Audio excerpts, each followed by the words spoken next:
Alhamdulillahi Rabbil Alamin. Mes chers frères et sœurs, il ne vous échappe pas qu'il nous reste quelques jours, voire quelques heures. On peut se permettre de dire quelques heures, vu que le Ramadan est très proche. Quelques heures, et nous voilà entrés dans ce mois béni, dont Allah subhanahu wa ta'ala a fait maintes fois l'éloge dans le Saint-Coran. Ce mois dont le prophète alayhi afdalus salatu wa azkat taslim a dit que quand il rentre, eh bien, Allah Jalla wa ala nous facilite l'entrée au paradis. Allah subhanahu wa ta'ala affranchit des gens de l'enfer. Allah Jalla wa ala ordonne à toutes les portes du paradis de s'ouvrir et à toutes les portes de l'enfer de se fermer. Et Allah Jalla wa ala donne l'ordre que tous les shayatin, les diables les plus néfastes, soient enchaînés. Pendant ce mois béni, ayyuhal akhyar, il y a des centaines, il y a des milliers, il y a des millions, il y a des milliards. Abshiru ayyuhal ikhwatul kiram, de musulmans dans le monde entier qui s'efforcent de se rapprocher du divin à travers l'abstention pour montrer l'amour qu'ils portent envers leur Seigneur, l'abstention de nourriture et de boissons pendant de longues journées. Mais ce qui nous importe, ce n'est pas simplement de jeûner, mais c'est avant même de jeûner de savoir comment réussir son jeûne du mois de Ramadan. Comment réussir à jeûner et à passer son mois complet en rendant notre Seigneur Tabaraka wa Ta'ala satisfait de nous. Comment réussir le mois du Ramadan? Et pour cela, on va indiquer quelques pistes efficaces et bénéfiques, Inch'Allah Ta'ala, afin qu'on parvienne tous à jeûner le mois du Ramadan, un mois complet comme il se doit, et afin qu'on puisse profiter au maximum de tous ces trésors que renferme Shahru Ramadan. Et les pistes, on va les voir au billahi tawfiq.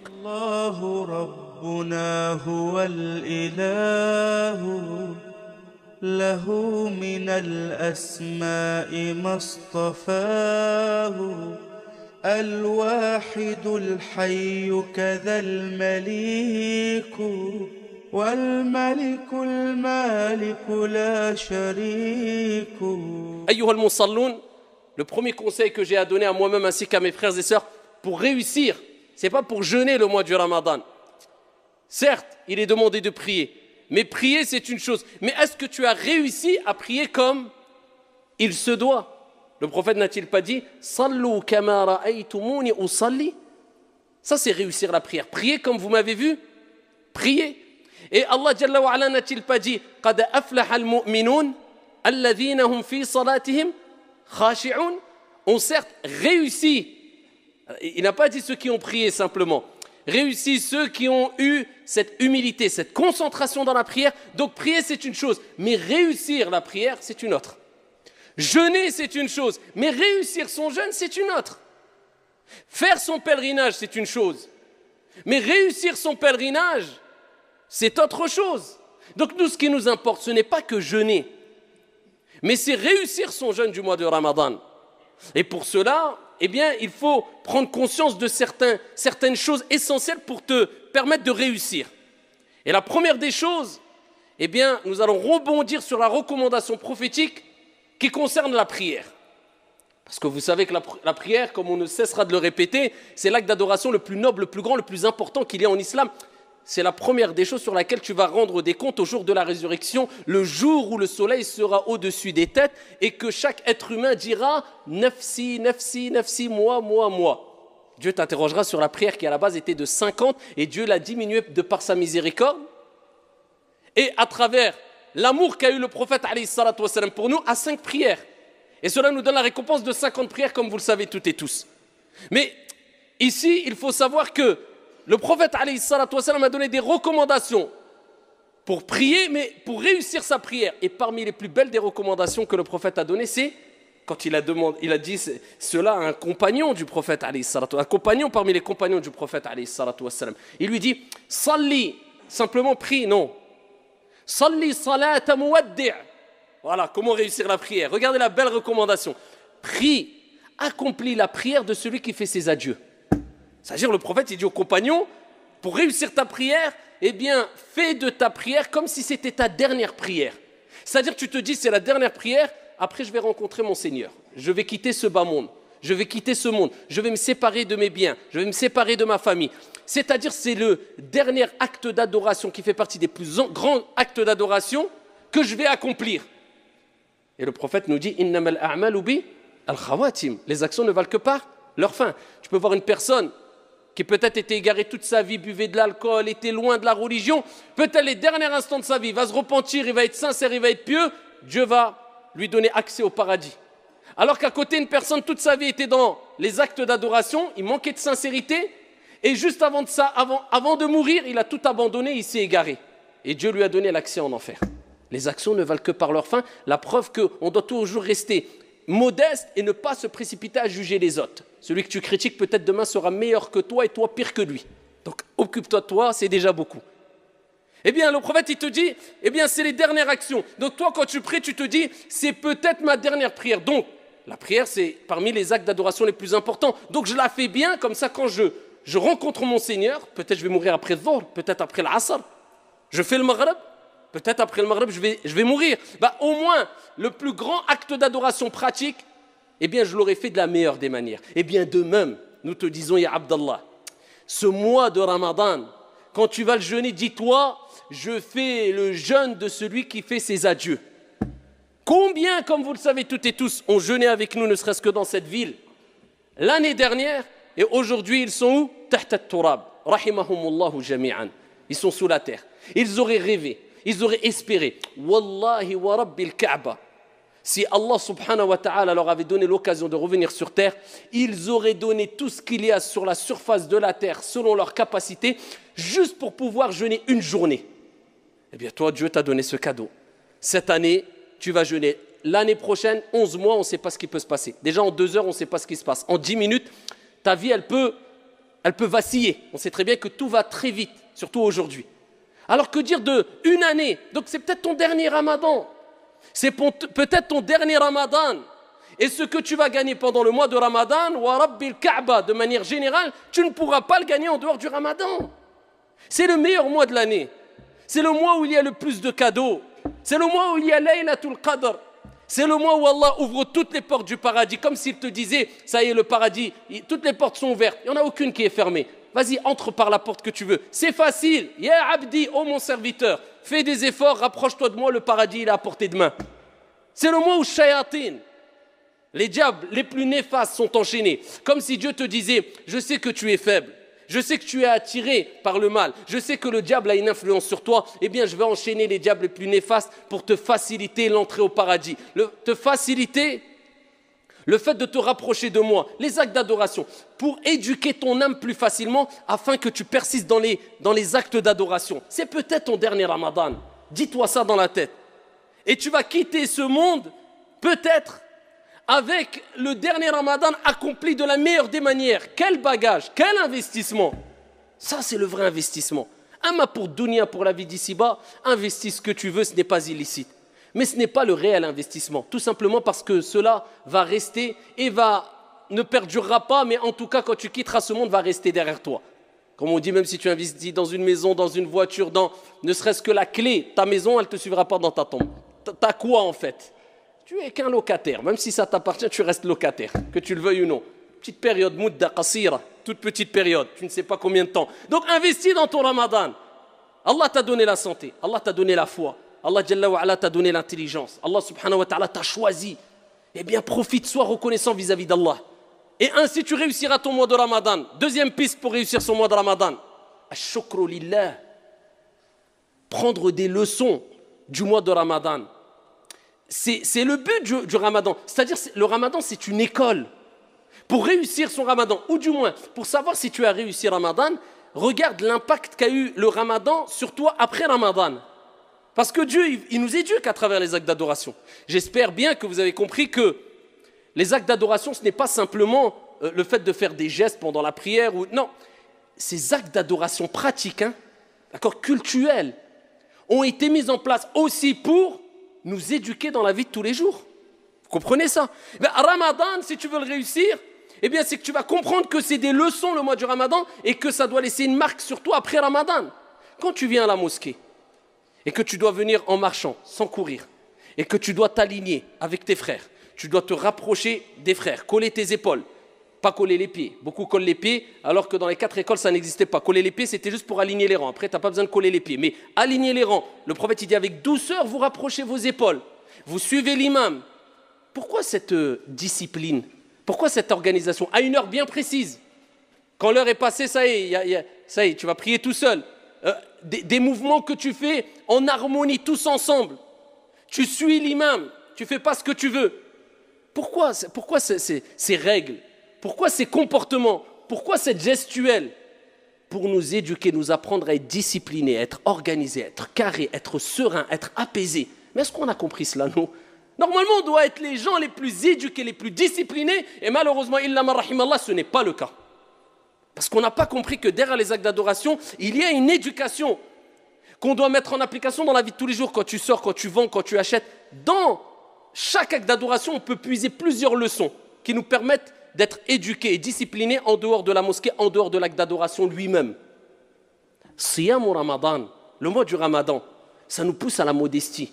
Parce que tous les actes d'adoration, eh bien, c'est un des buts. C'est quoi? C'est la modestie, la prière. Tu pries aligné, tu es à côté du riche, tu es à côté du pauvre, tu restes modeste. Le mois du Ramadan, le pauvre ne mange pas, toi tu ne manges pas. Tu es riche, tu ne manges pas. Parce que tu as des millions, tu as le droit de manger avant le Maghreb, abadan, tu attendras le Maghreb. Pour mettre tout le monde au même niveau. Al-Hajj, eh bien tu es riche, tu es pauvre, tu vas mettre tes deux vêtements blancs qui ressemblent à un linceul. Pareil, sans sous-vêtements, sans rien du tout en dessous. Même le pauvre à côté de toi, pareil, on différencie. La modestie à tawadu. Le Ramadan comprend bien que c'est une école pour t'apprendre la modestie. Et t'apprendre aussi at-tadhiya, le sacrifice. Parce que l'islam, c'est une religion où on doit, à travers la prière, c'est un sacrifice la prière, parce que ça demande de laisser ton travail, de faire ta prière à l'heure, c'est un sacrifice ou pas? Dieu veut que tu sacrifies. Je parle du sacrifice bien compris, pas n'importe comment. Hein. Et pareil, le jeûne du Ramadan, c'est un sacrifice ou pas? Mais bien sûr. Comment ça, du matin, surtout nous ici, du matin, 6h du matin, 5h du matin, jusqu'à 21h le soir, 21h30, 22h, tu te prives de boire et de... Si ça, c'est pas un sacrifice, c'est quoi? Parce que Dieu te rappelle, tu as été créé pour m'adorer et je veux que tu prouves ton amour vis-à-vis de moi à travers des sacrifices dans les actes d'adoration. Eh bien là, tu dois prendre ces leçons en disant, plus le sacrifice est grand et plus Dieu sera satisfait de moi à travers des actes d'adoration tels le jeûne et telle la prière. Donc ça te montre que voilà, le Ramadan, c'est une éducation spirituelle, c'est une école spirituelle. Ainsi, tu auras compris un des buts du Ramadan et tu auras réussi ton Ramadan parce que ça te servira en dehors de Ramadan. Les bonnes habitudes que tu as prises pendant Ramadan, eh bien, tu vas les continuer. Pour réussir Ramadan, c'est de comprendre tous les bienfaits qu'il y a dans Ramadan. Et parmi les plus grands des bienfaits et des plus beaux des bienfaits, le prophète sallallahu alayhi wa sallam fait sahih, comme vous le savez toutes et tous, a dit « Man sama Ramadan imanan wa ihtisaba. Ghufira lahu ma taqaddama min dhanbi. » Celui qui jeûne le mois du Ramadan, poussé par sa foi, c'est pas parce que, par habitude, ou pour ressembler aux gens, ou pour que les gens disent « Oh, il jeûne » ou je ne sais quoi. Non, on n'a à imposer à personne le mois du Ramadan. Et quand on fait un acte d'adoration, on le fait pour Dieu, pour Allah subhanahu wa ta'ala uniquement. Celui qui fait le mois du Ramadan, poussé par sa foi, en espérant la récompense divine. C'est-à-dire quand tu fais Ramadan, tu espères la récompense. C'est quoi le Jannah, le paradis? C'est quoi? Tu veux réussir ton Ramadan? Eh bien, rappelle-toi de ce hadith, celui qui jeûne le mois du Ramadan, poussé par sa foi, en espérant la récompense divine, tous ses péchés seront pardonnés. Le prophète, il dit aussi, celui qui fait la prière la nuit pendant Ramadan. Alors ça, retiens cela. C'est-à-dire, celui qui, tout le mois du Ramadan, il a fait Qiyamul Layl, la prière de la nuit. Tout le mois du Ramadan. C'est pour ça, ne rate pas une seule nuit sans faire au moins, ala al-aqal, les gens, alhamdoulilah, ils vont tous à Tarawih en général, mais au moins 2 rak'at après Salat al-Isha. Qiyamul Layl, au moins. Comme ça, tout le mois, tu auras fait Qiyamul Layl, le prophète, il dit, celui qui le fait, tout le mois du Ramadan, tous ses péchés seront pardonnés. Par contre, le prophète sallallahu alayhi wa sallam, il nous dit dans le hadith rapporté par Al-Bukhari, et il nous rappelle que Ramadan, ce n'est pas que se priver de boire et de manger, c'est un comportement, c'est un akhlaq, il dit, celui qui ne délaisse pas az-zour, le mensonge, et le témoignage, le faux témoignage, quelqu'un qui ment, pendant le mois du Ramadan. Il croit qu'il a oublié que Ramadan, c'est avec la bouche, c'est avec les yeux, c'est avec les oreilles aussi. Eh bien, Allah n'a pas besoin de sa privation de boire, de nourriture et de boisson. Allah, il n'a pas besoin. Entre guillemets, tu te fatigues. Tu bois pas, tu manges pas, mais Allah, il n'a pas besoin de ton jeûne, parce que tu mens. Et le prophète, il dit dans Sahih al-Bukhari, il dit, celui qui jeûne, qui entame le mois du Ramadan, il doit s'abstenir de toute obscénité. Vous avez l'éducation? Si tu veux réussir Ramadan, tu comprends que Dieu t'éduque, parce qu'il veut qu'il t'a facilité le fait que tu peux éduquer ton âme, parce que l'âme, elle s'affaiblit. L'âme instigatrice au mal, elle s'affaiblit. Vous voyez, on se sent faible pendant Ramadan, parce que le sang circule moins vite dans le sang, dans le corps. Et le prophète alayhi salatu wassalam, il dit, Shaitan circule en vous comme le sang circule dans votre corps. Shaitan a moins d'influence sur toi, le corps s'affaiblit, l'âme instigatrice au mal, elle s'affaiblit aussi. Les shayatines sont enchaînées, les portes du paradis sont ouvertes, Dieu te facilite l'éducation de l'âme. Et le prophète, il te dit, donc c'est comme s'il te disait, maintenant éduque ton âme. Les mauvaises habitudes, tu es insulté, vous savez, maintenant tout le monde, chaque phrase, il dit au moins 3-4 gros mots. Illa man rahimallah. Eh bien là maintenant, éduque ton âme. Tous les mauvais défauts, les défauts que tu avais, essaye petit à petit. On n'est pas des anges, on n'atteindra jamais la perfection. Al-kamal ou lillah. Mais essaye de tirer les plus gros défauts que tu avais. Entre autres, les mauvaises paroles. Le prophète, il dit, alayhi salatu wassalam, celui qui jeûne le mois du Ramadan, il délaisse toutes les obscénités. Il dit qu'il délaisse toutes les obscénités. Et si quelqu'un vient le combattre ou le provoquer, il dit, inni sa'im, inni sa'im. On te provoque. Regardez l'éducation du nefs là, c'est facile de se mettre en colère. Mais le prophète, il dit le fort, c'est celui qui retient sa colère quand il est en colère. Eh bien, tu dis je jeûne, paix, laisse-moi en paix. Et c'est comme ça que tu vas réussir le mois de Shahru Ramadan. Pour réussir Shahru Ramadan, eh bien, il faut comprendre le verset coranique. Shahru Ramadan alladhi unzila fihi al-Qur'an. Le mois du Ramadan, c'est le mois où Allah il a révélé quoi? Al-Qur'an. Allah, il a choisi le meilleur des mois pour révéler le meilleur des livres. Pendant la meilleure des nuits, Inna anzalnahu fi laylatil qadr. Wa ma adraka ma laylatul qadr. Laylatul qadr khayrun min alfi shahr. Nous l'avons certes descendu, révélé la nuit du destin, la 27e nuit, avec divergence des savants, du moins les dernières nuits impaires. Et qui te dira qu'est-ce que c'est que la nuit du destin? La nuit du destin est meilleure que 1000 mois d'adoration. Regardez les cadeaux divins. Et Dieu, s'il a descendu, révélé le Coran pendant le mois de Ramadan, c'est pour te rappeler que pendant ce mois qui est le meilleur des mois, eh bien, multiplie la récitation du meilleur des livres. Concentre-toi que dans la récitation du Coran. Quand je parle des sujets scientifiques, surtout du moins. C'est pour ça l'imam Malik, rahimahullah, ce grand savant érudit, savant du fiqh, du hadith, il délaissait dans ses assises toute étude du hadith pour se consacrer à quoi? À la lecture du Coran. Le mois de Ramadan, c'est Shahrul Qur'an, c'est-à-dire, si tu multiplies la lecture et la récitation du Coran pendant le mois de Ramadan, vis avec le Coran, essaie de le comprendre, concentre-toi, pas dans la beauté des voix. Parce que maintenant, les gens, ils cherchent les mosquées où il y a les plus belles des voix. Et ça, c'est parmi les égarements qu'a mentionné déjà Omar ibn al-Khattab à son époque. Jusqu'à ce que certains, maintenant, c'est plus une récitation. Warattilil Qur'ana tartila, comme il se doit, mais on mise tous sur les mélodies. Ça devient même quelquefois de l'exagération. Non, sur le contenu du Coran. Ce n'est pas toi qui embellis le Coran, mais c'est le Coran qui va t'embellir, ya Abdallah. Après, bien sûr, embellir sa voix, c'est demander aussi, mais sans exagération. Le contenu, c'est ce qui nous importe. Et c'est ainsi qu'on va réussir Ramadan si on a mis comme objectif la lecture du Coran à 100%. Je plonge dans le Coran. Parmi les moyens aussi de réussir Ramadan, c'est de montrer à ton Seigneur et aux gens autour de toi, car les gens seront des témoins au jour de la résurrection, et sur terre, pour ou contre toi, voilà, c'est ça l'islam. On est tous des ambassadeurs de l'islam. Donc pendant Ramadan, comme on le dit chaque année, tout le monde entier, avec la télé, avec les réseaux sociaux, savent que tous les musulmans jeûnent le mois du Ramadan. Quand tu sors, sache que tu es un représentant, un ambassadeur de l'islam. Quand tu sors dehors, parle pas fort, c'est très tard tarawih. Respecte les voisins, les jeunes dans les cités. Surtout pendant le mois de Ramadan, tous les ans on entend la même chose. C'est là où quelquefois malheureusement des jeunes musulmans dans les cités, eh bien, font du tout et n'importe quoi et sans le savoir ils salissent leur propre image de toute manière, hein, et l'image de l'islam aussi. Parce qu'après, excusez-moi, hein, mais quand des gens disent « Oui, mais regardez les musulmans, qu'est-ce qu'ils font? Regardez, c'est dans les cités, ça brûle, ça crame. » Et on dit « Oh, c'est des racistes. » Alors, on ne va pas être raciste en disant ce genre de propos, mais le fait qu'il y ait des musulmans qui le font quelquefois dans les cités, c'est une réalité. On va se voiler la face. Et quelquefois, des gens, malheureusement, vivent la nuit dans les cités dehors et toute la journée, ils restent naas.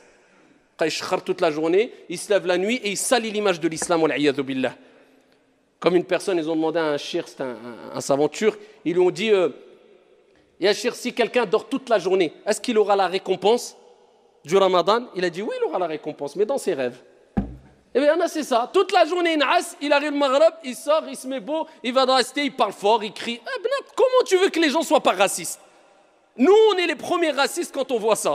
Donc, il ne faut pas exagérer, il faut se rappeler que Ramadan, ce n'est pas que je viens, je fais 2 rak'at at-tarawih, je sors, je fais ruina. Si c'est pour faire ruina en venant à tarawih, wallahi al-adim, c'est interdit pour toi de venir à la mosquée, c'est obligatoire de rester chez toi. Parce que là, tu vas tout gâcher. Et Allah Jalla wa Ala parle de ceux qui veulent faire le bien, et alors qu'ils font le mal, et Allah il fait de leurs actions haba'an mansoura, poussière éparpillée, ça part dans le vent. Respectez, ya ibadallah. Dès que tu mets le pied dehors, tais-toi, uskut. Tu n'as même pas le droit, shar'an, religieusement, de parler même à mi-voix, alors qu'il y a des voisins à côté. Tu n'as pas le droit, 11h du soir, minuit, 1h du matin, tu vas parler, les gens travaillent le matin. Wallahi, tu n'as pas le droit. Et si tu n'arrives pas, eh bien je vous dis, shar'an, religieusement, tu n'as pas le droit de venir à la mosquée pour faire salat al-tarawih. Tu n'as pas le droit. Quelqu'un qui ne s'abstient pas, Wallah qu'il n'a pas le droit. Et je le jure sur le mimbar. Pourquoi? Parce que salat al-tarawih, c'est surérogatoire. Et ici, respecter son voisin, qu'il soit musulman ou non, c'est obligatoire. Et jamais le surérogatoire va devancer l'obligatoire en islam. Donc, si toi tu n'as pas compris ça, eh bien, à toi de te remettre en question et de te dire que Ramadan, c'est un respect que je dois avoir vis-à-vis des gens et je suis ambassadeur de l'islam. Et ainsi, bi'idnillahi tabaraka wa ta'ala, tu réussiras ce mois béni, tu profiteras de toutes ces récompenses ici qu'il y a dans le mois de Ramadan. Wallahu a'lam. Ayyuha al-musallun.